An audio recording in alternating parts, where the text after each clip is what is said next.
அஸ்ஸலாமு அலைக்கும் வரஹ்மத்துல்லாஹி வபரகாத்துஹு. தினமும் ஒரு துஆ.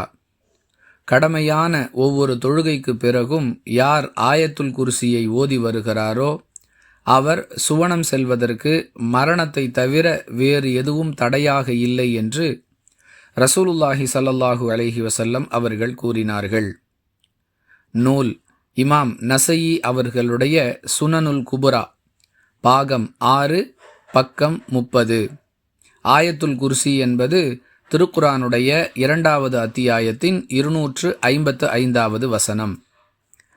அல்லாஹு லா இலாஹ இல்லா ஹுவல் ஹய்யுல் கய்யூம் லா தஅஹுதுஹு சினத்துன் வலா நௌம் லஹு மா ஃபிஸ் ஸமாவாதி வ மா ஃபில் அர்த் மன் தல்லதீ யஷ்ஃபஹு இன்தஹு இல்லா பிஇذனிஹ் يعلم ما بين أيديهم وما خلفهم ولا يحيطون بشيء من علمه إلا بما شاء وسع كرسيه السماوات والأرض ولا يعوده حفظهما وهو العلي العظيم.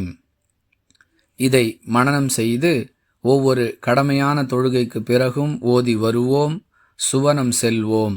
வாஹிரு தஅவானா அனில் ஹம்துலில்லாஹி ரப்பில் ஆலமீன். அஸ்ஸலாமு அலைக்கும் வரஹ்மத்துல்லாஹி வபரகாத்துஹு.